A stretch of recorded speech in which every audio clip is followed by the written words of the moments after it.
Hola alumnos, alumnas de séptimo básico.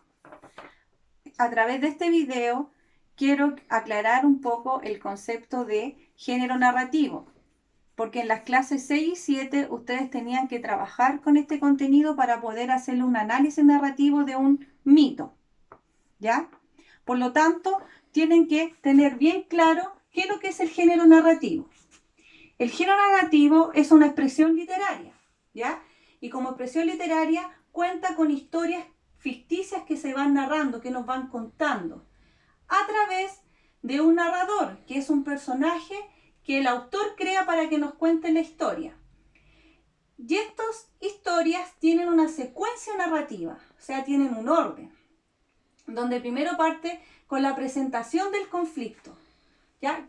Aquí se nos presentan los personajes y nos dan a conocer características de estos. Luego, el nudo o conflicto. ¿Qué quiere decir? Aquí ya empieza la gran problemática que le va a dar vida a esta historia. Y finalmente el desenlace, que tiene que ver con la resolución de este gran conflicto que tuvieron los personajes o el personaje. Luego tenemos que el género narrativo también tiene varios tipos de textos que pertenecen a él, que ustedes ya conocen, como el cuento, la fábula, la novela, la leyenda y el mito. Luego tenemos los elementos principales e importantes del género narrativo, donde tenemos narrador. Y contamos con 4 tipos de narradores. Primero tenemos el narrador personaje, que es el que nos narra en primera persona, o sea, desde un yo. ¿Por qué? Porque él es el personaje de la historia. Él está en la historia. Luego tenemos el narrador testigo, que narra en tercera persona de un él. ¿Por qué testigo? Como la palabra lo dice. Él cuenta todo lo que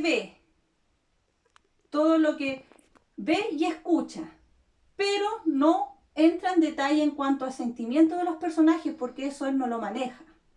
Luego tenemos el narrador objetivo, que también narra desde una tercera persona gramatical. Y como su palabra lo dice, objetivo es como un lente. Este narrador nos cuenta todo lo que ve, pero solamente lo que él ve. Luego tenemos el narrador omnisciente, que también narra desde una tercera persona, pero este es el narrador que todo lo sabe, porque a pesar de contarnos todo lo que pasa en la historia, lo que ve, también nos cuenta lo que sienten los personajes, lo que van a ir haciendo o lo que ya están pensando hacer, porque eso él todo lo sabe. Luego tenemos los personajes. Tenemos el personaje principal, como su palabra lo dice, el más importante. Luego está el secundario. Los secundarios son los que acompañan al principal, los acompañan en sus acciones, en sus actos.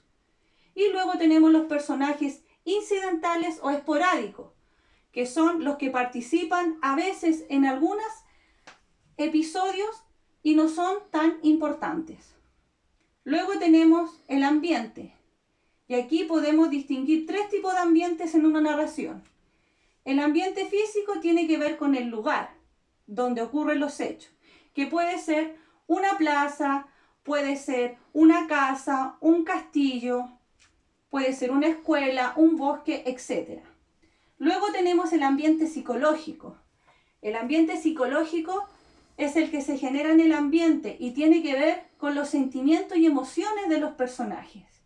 Aquí, si el personaje está triste, llora, por lo tanto, un ambiente psicológico sería de tristeza, de angustia.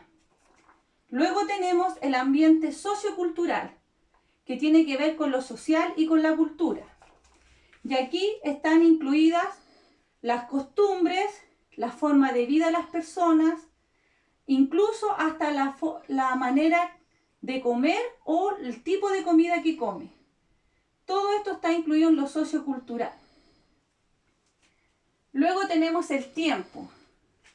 El tiempo tiene que ver con el espacio temporal en que ocurren las acciones. Puede ser un día, un año o una época, etc. Y también el tiempo se puede relacionar con la manera en que se encuentra una historia. que se cuenta una historia. Pues en el orden cronológico, que tiene que ver cómo suceden los hechos. Y también puede ser en el orden de las fechas, mezclado o invertido. Luego tenemos los acontecimientos. Y estos son hechos que van sucediendo en la historia. También quiero resaltar aquí que dentro de los personajes, también aquí cabe la característica de esto. Y aquí podemos separar las características en física y psicológica, eso que ustedes ya saben. Por lo tanto, aquí debajo de los personajes se podría desprender la caracterización de ellos. Y lo separamos en físico, que tiene que ver con su forma externa, o sea, con su forma de afuera. Si es alto, bajo, delgado, rubio, tez pálida. Y lo psicológico, que tiene que ver con sus sentimientos, emociones, con lo que él está sintiendo en su interior. Bueno, esto es lo que ustedes tenían que tener claro al momento de ir desarrollando este cuadro que estaban en la guía, donde ustedes, después de leer el mito de Teseo, el vencedor del Minotauro, tenían que ir completando, o sea, tenían que ir buscando el tipo de narrador, el tiempo, la historia, los ambientes, etc.